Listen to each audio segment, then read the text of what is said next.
नमस्कार, एक बार पुनः आपका हमारे चैनल ITI MCQ एक्सपर्ट में हार्दिक स्वागत है। साथियों, आज हम डिस्कस करेंगे इलेक्ट्रॉनिक्स मैकेनिक ट्रेड से रिलेटेड इंपॉर्टेंट MCQ क्वेश्चंस। ये MCQ question electronic mechanic trade से रिलेटेड सभी कंपटीशन एग्जाम के लिए अति महत्वपूर्ण है। चाहे आप इस ट्रेड से रिलेटेड किसी भी एग्जाम या किसी एंट्रेंस एग्जाम जैसे CITS आदि की तैयारी कर रहे हो। MCQ क्वेश्चन सोल्व करने का मेन उद्देश्य यह होता है कि आपको यह आइडिया लग सके कि एग्ज़ाम में कैसे और किस तरीके से क्वेश्चन पूछे जाते हैं और उनके अकॉर्डिंग आप अपने एग्ज़ाम की तैयारी कर सकते हैं।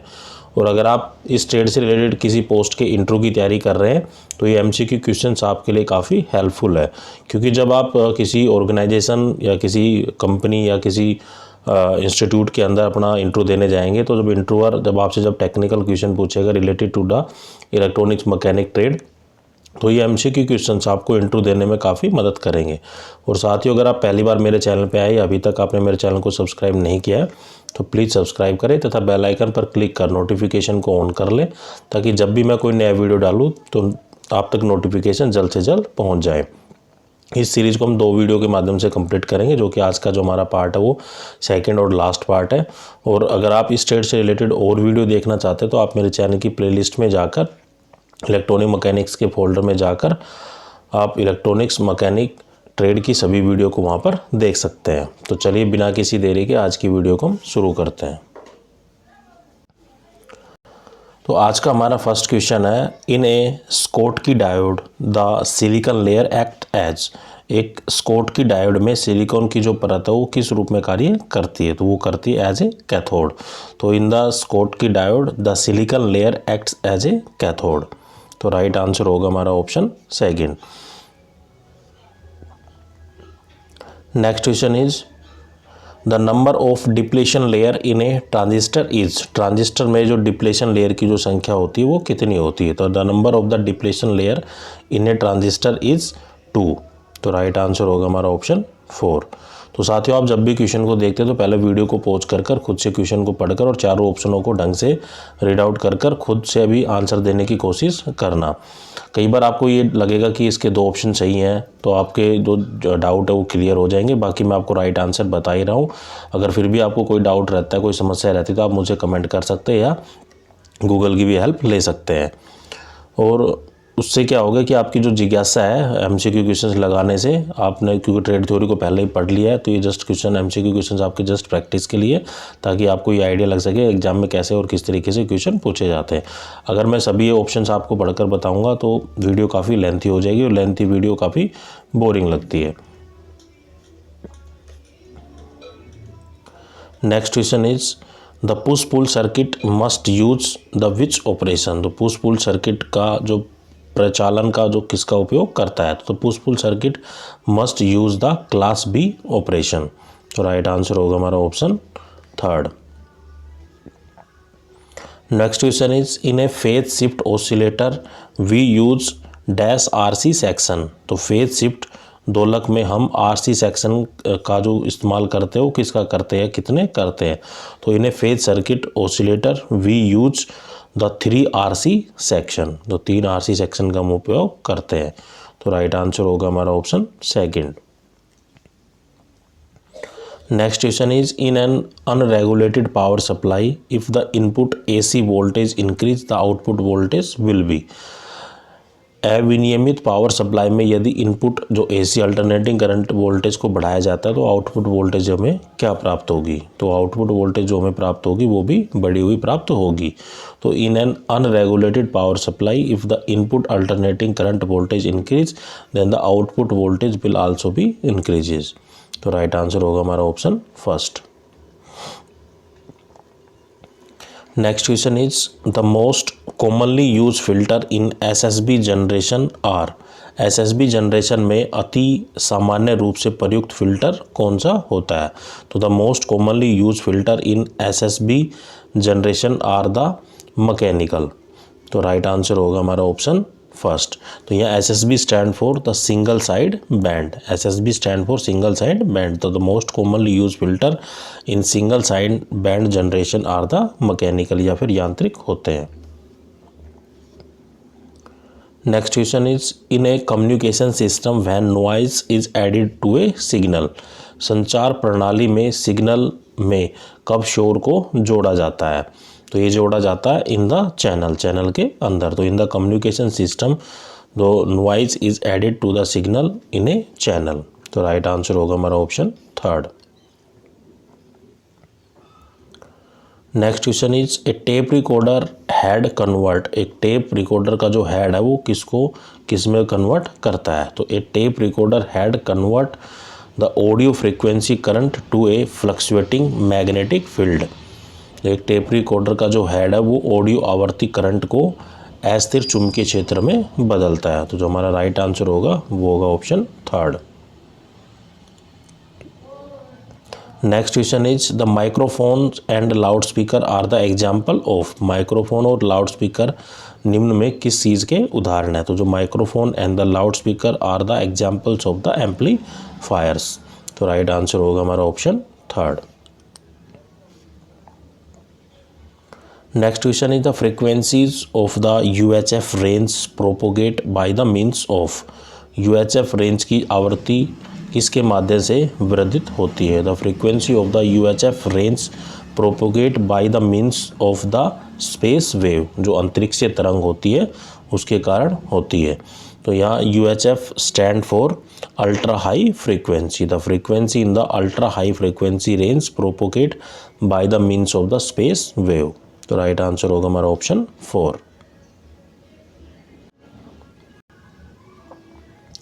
Next question is in SCR behaves as a dash switch. SCR है वो किस स्विच के रूप में व्यवहार करता है? तो SCR behaves as a unidirectional switch. तो SCR है वो एक दिशीय स्विच के रूप में व्यवहार या फिर कार्य करता है। तो राइट आंसर होगा हमारा ऑप्शन फर्स्ट। तो यहाँ SCR से मतलब होता है सिलिकॉन कंट्रोल रेक्टिफायर। तो silicon control rectifier behave as a unidirectional switches. तो राइट आंसर होगा हमारा option first. Next question is an ideal UHF is एक जो आदर्श UHF है वो क्या होता है? तो यहाँ UHF से मतलब होता है हमारा अल्ट्रा हाई फ्रीक्वेंसी। तो ideal ultra high frequency is a voltage control voltage source. तो VCVS voltage control end voltage source.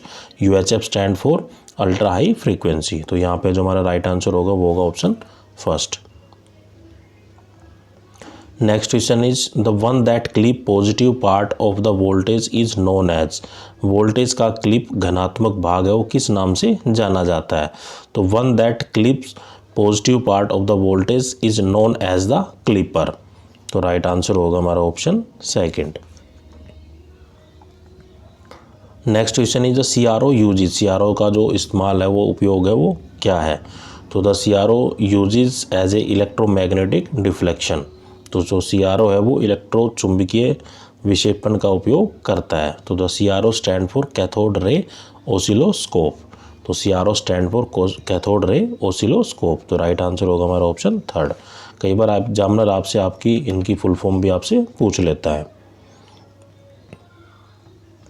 Next question is which of the following gate has the exact inverse output of the OR gate for all possible input combination. निम्नलिखित में से कौन सा gate सभी संभव input संयोजन के लिए OR गेट को सटीक व्युत्क्रम आउटपुट में प्रदान करता है? तो ये गेट होता है हमारा NOR गेट। तो NOR gate has the exactly inverse output of the OR gate of all the possible input combination. तो OR गेट में क्या होता है कि मान लो इसकी इनपुट 1 है तो नोट इसका मतलब होता है note plus OR।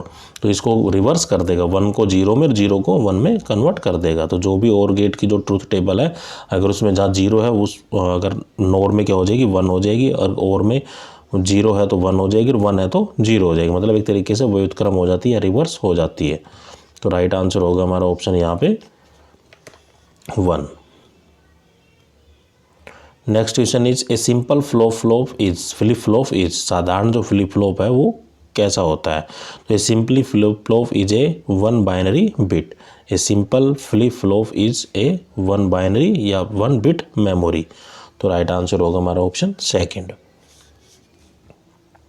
Next question is the another name of horizontal retrace of the TV receiver is. TV receiver के क्षैतिज रिट्रेस के लिए जो दूसरा नाम है वो क्या हो सकता है? तो another name for the horizontal retrace of A TV receiver is the fly back. तो राइट आंसर होगा हमारा option 4।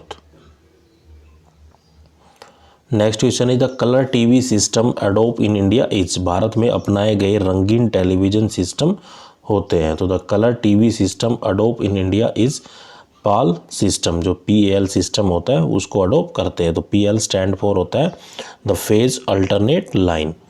PAL stand for phase alternate line. तो the colour TV system adopt in India is the phase alternate line system. तो right answer होगा हमारा option 1। Next question is which of the following has the most capacity. निम्नलिखित में से किसकी क्षमता अधिकतम होती है।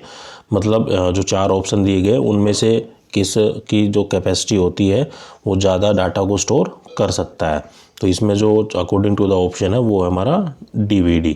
तो DVD जैसे डिजिटल वर्सेटाइल डिस्क है वो क्या कर सकता है, ज़्यादा डाटा को स्टोर कर सकता है in comparison to the CD, VCD और CD-RW के कंपैरिजन में। ये है अकॉर्डिंग टू द ऑप्शन। ये मत मानना कि जो DVD की जो कैपेसिटी वो सबसे ज़्यादा होती है, ऐसा कुछ नहीं है। ये अकॉर्डिंग टू द ऑप्शंस बात हो रही है। तो यहाँ पे मैं फुल फॉर्म बता देता हूँ। पहले जो DVD की जो फुल फॉर्म होती है वो होती है डिजिटल वर्सेटाइल डिस्क, और CDR की फुल फॉर्म होती है कॉम्पैक्ट डिस्क रिकॉर्डेबल।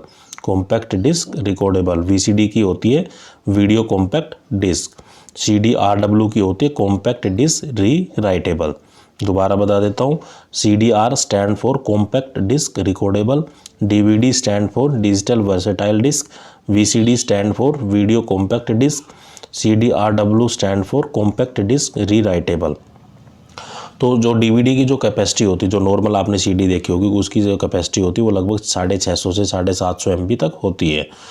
और DVD की जो कैपेसिटी होती है वो एक सिंगल लेयर में होती है 4.7 GB। अगर डुअल लेयर में है तो अवेलेबल है तो 8.5 GB। और मैक्सिमम जो डाटा स्टोर कर सकती है हमारी एक DVD वो कर सकती है 17.08 GB। तो यहाँ पे जो राइट आंसर होगा अकॉर्डिंग टू द ऑप्शन वो होगा DVD। Next question is a waveguide section in a microwave circuit will acts as. Microwave circuit में वेव गाइड सेक्शन है वो किस रूप में कार्य करता है। तो ये waveguide section in a microwave circuit will act as a high pass filter.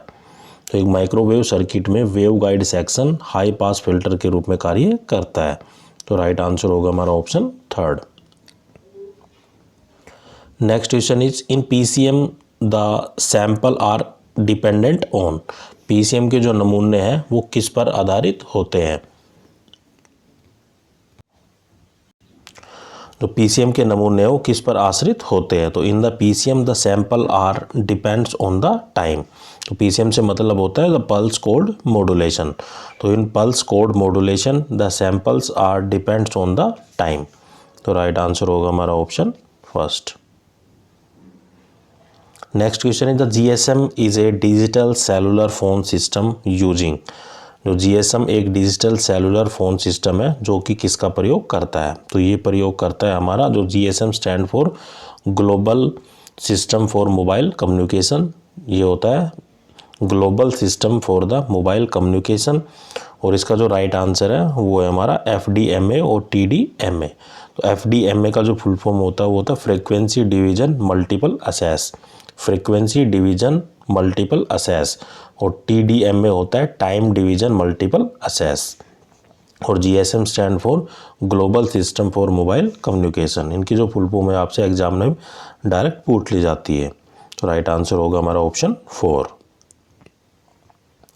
Next question is in telephony the primary cause of echo and the singing is. Telephone में प्रतिध्वनि और सिंगिंग का प्राथमिक कारण क्या है। तो ये होता है इम्पीडेंस मिसमैच। जैसे कि आपने देखा होगा कि पहाड़ों में आपने देखा होगा कि एक तरफ से हम आवाज़ मारते हैं ज़ोर से तो दूसरी तरफ हमें रिवर्स में आवाज़ सुनाई देती है, उसको हम बोलते हैं इकोसिस्टम।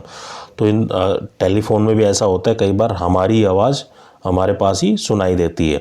तो in telephony the primary cause of echo and the singing is the impedance mismatch. तो ये होता है इम्पीडेंस मिसमैच की वजह से। तो राइट आंसर होगा हमारा option 3। Next question is dash the power amplifier has the highest collector efficiency.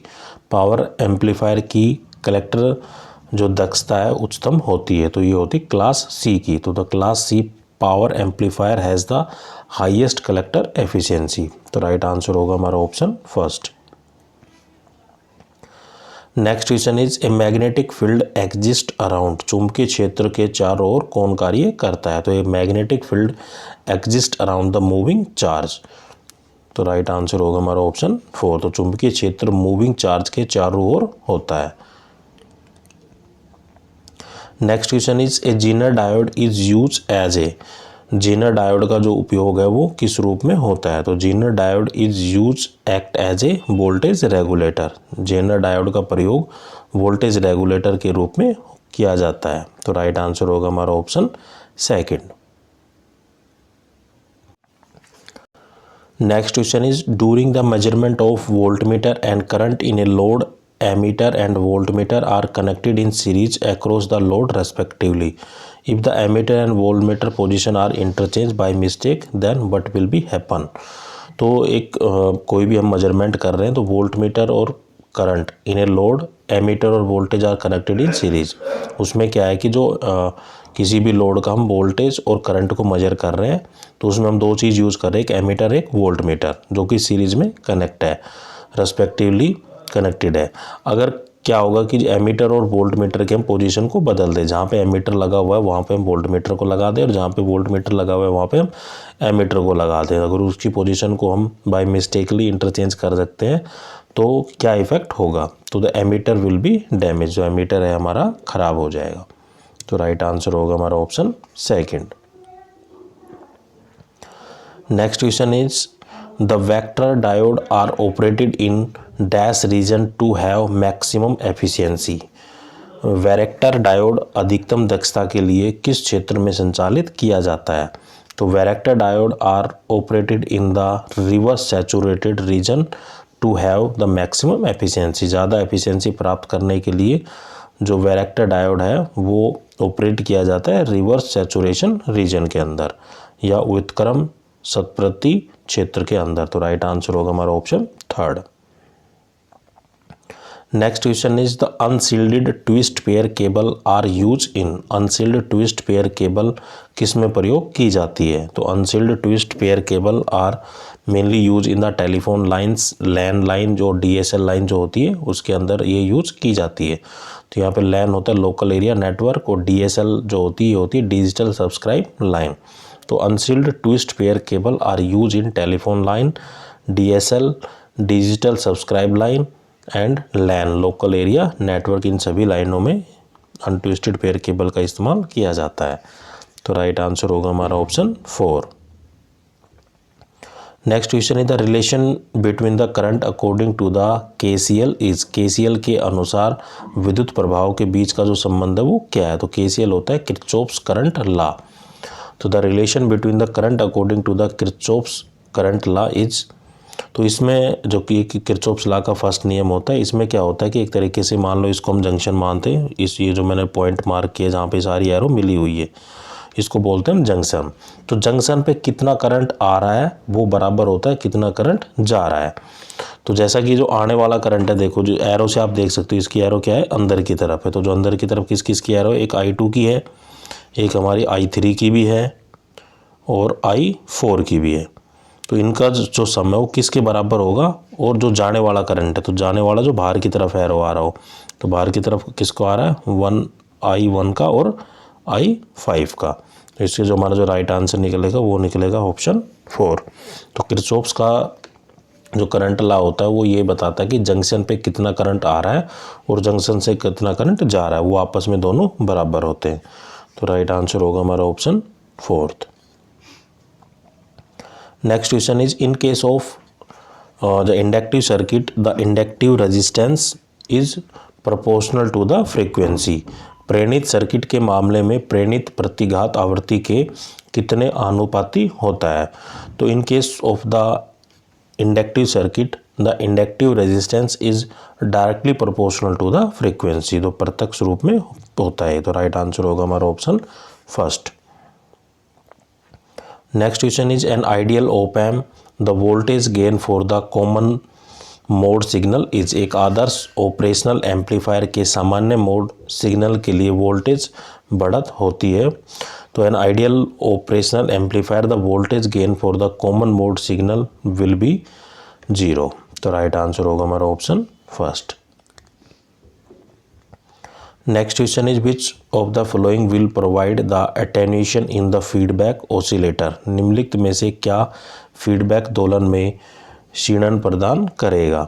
तो ये अकॉर्डिंग टू द ऑप्शन ये करता है हमारा positive feedback.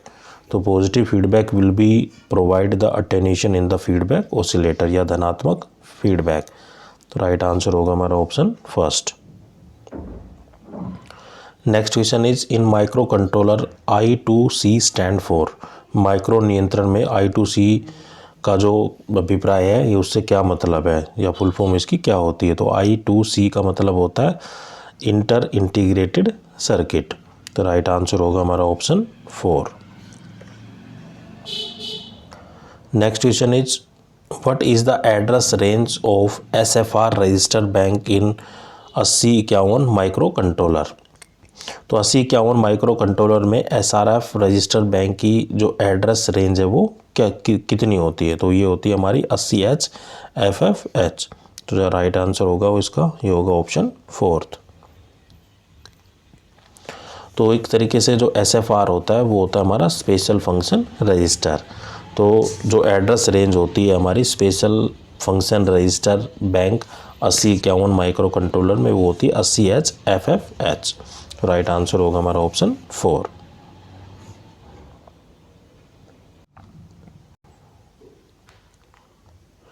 Next question is in cellular telephony the forward and reverse communication system use the two separate, cellular telephone में forward और reverse संचार के लिए सिस्टम दो अलग अलग किसका प्रयोग करता है। तो इन द सेलुलर टेलीफोन जो भी हम सेल फोन यूज़ करते हैं for forward and reverse communication system uses the two separate analog channels.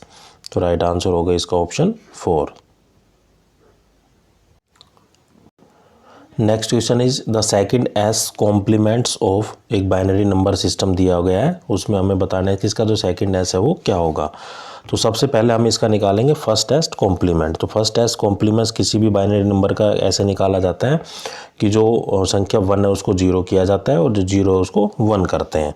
तो इस तरीके से जो इसका जो फर्स्ट एस कॉम्प्लीमेंट होगा वो होगा 0 0 1 0 0 1 1। उसके बाद क्या करेंगे हम इसमें +1 है वो ऐड कर देंगे। तो +1 ऐड करने के बाद क्या जो आंसर है 1 1 1 0 0 0 1 0 0। तो राइट आंसर हमारा ये निकलेगा। तो इसका जो राइट आंसर होगा ये होगा। Next question is determine the value of ABCD that make the product term ABCD is equals to 1। यदि ABCD का जो मान बताइए जो इसका जो उत्पाद आएगा ABCD के जो गुणांक किया जाता है तो वो 1 के बराबर आए। तो जो वैल्यू रखी जाती है वो रखी जाती है A is equal to 0, B is equal to 1, C is equal to 0, D is equal to 1। तो राइट आंसर होगा हमारा option first. Next question is a decoder will have, एक डिकोडर में क्या होता है। तो decoder will have the 3 input. तो a decoder will have the 3 inputs. तो राइट आंसर होगा हमारा option first. Next question is a device which convert the binary coded decimal to 7 segment is called. वह डिवाइस जो binary coded decimal को 7 segment में बदलता है उसे हम क्या कहते हैं। तो a device which convert the BCD या binary coded decimal to the 7 segment is known as the decoder. तो राइट आंसर होगा हमारा ऑप्शन सेकंड। नेक्स्ट क्वेश्चन है हमारा which of the following memory must be refresh many time per second, किस प्रकार की memory को प्रति सेकंड कई बार रिफ्रेश करने की आवश्यकता होती है। तो ये हमारी होती है dynamic RAM, dynamic random access memory. जो गतिशील रैम है उसको हमें बार बार रिफ्रेश करने की आवश्यकता होती है। तो dynamic RAM is a memory that must be refresh the many time in A second या पर सेकेंड। तो राइट आंसर होगा हमारा option second. Next question is the number of hardware interrupts that the processor 8085 consist of is, तो processor 8085 में hardware जो interrupts की जो संख्या होती है वो कितनी होती है। तो the number of hardware interrupts that the processor 8085 consist of the 3, तो हार्डवेयर की जो संख्या होती है इसमें 3 पाई जाती है। तो राइट आंसर होगा हमारा option second. Next question is in 8086 the example for the non mistakable interrupted is, 8086 में जो नॉन मास्केबल इंटरप्ट के लिए एक उदाहरण है तो ये होता है हमारा ट्रैप। तो राइट आंसर होगा हमारा ऑप्शन 4। सॉरी, इसका जो ऑप्शन होगा वो पहला, राइट आंसर होगा वो फर्स्ट होगा। Next question is how many 16 digit registers are there in Intel 8085, Intel 8085 में कितने 16 बिट के रजिस्टर होते हैं। तो ये इनकी जो संख्या होती है 16 बिट रजिस्टर की इंटेल 8085 में वो होती है 2। तो राइट आंसर होगा हमारा option first. Next question is the full form of BIOS, BIOS का जो पूरा नाम है वो क्या है। तो BIOS stand for basic input output system. तो राइट आंसर होगा हमारा option first. Next question is a hard disk is divided into the tracks which are further sub divided into, hard disk को ट्रैक में विभाजित किया जाता है उसके बाद किस में इसको विभाजित कर सकते हैं। तो किसी भी हार्ड डिस्क को पहले हम डिवाइड करते हैं ट्रैक में और ट्रैक को हम डिवाइड करते हैं सेक्टर्स में। तो राइट आंसर होगा हमारा option second. Next question is what is a term use when you press and hold the left mouse key and move the mouse around the slide, जब आप बाई माउस को दबाते हैं, पकड़े रखते हैं और स्लाइड के चारों ओर माउस को चलाते हैं, तो इसके लिए तो किस तरीके से पद का हम या टर्मिनोलॉजी का हम प्रयोग कर सकते हैं। तो इसको हम बोलते हैं ड्रैगिंग, किसी भी चीज़ को खींचना। जैसे कोई इमेज है, इमेज को हमें बड़ा करना है, छोटा करना है, तो उसको हम बोलते हैं ड्रैगिंग करना। तो उस टर्म को बोलते हैं ड्रैगिंग। तो राइट आंसर होगा हमारा option second. Next question is dash the copies electrical signal from one Ethernet to another, एक तरीके से हम कह सकते हैं अर्थनेट से दूसरे अर्थनेट तक जो इलेक्ट्रिकल सिग्नल को कौन कॉपी करता है। तो ये कॉपी करता है हमारा रिपीटर। तो repeater copies the electrical signal from the Ethernet to another. तो राइट आंसर होगा हमारा option second. Next question is which type of connector is use to plug a telephone line into a modem, telephone लाइनों को modem में plug करने के लिए किस प्रकार के कनेक्टर का हम उपयोग करते हैं। तो ये करते हैं हम RJ11। तो RJ11 type of connector is use to plug a telephone line into a modem. तो राइट आंसर होगा हमारा option third. Next question is the what is the full form of CRT, CRT का जो पूर्ण रूप है वो क्या है। तो CRT stand for cathode ray tube. तो CRT का मतलब होता है कैथोड रे ट्यूब। तो राइट आंसर होगा हमारा ऑप्शन सेकंड। तो साथियों आज हमारी सीरीज़ यहीं पर समाप्त होती है। आपको मेरा वीडियो कैसा लगा कमेंट करके ज़रूर बताइए। अगर अभी तक आपने मेरे चैनल को सब्सक्राइब नहीं किया तो प्लीज़ सब्सक्राइब करें, लाइक करें और शेयर करें। और आपका कोई डाउट कोई समस्या रहती तो आप मुझे कमेंट कर या मेरी email ID से आप मुझे कॉन्टैक्ट कर सकते हैं। Thank you. जय हिंद।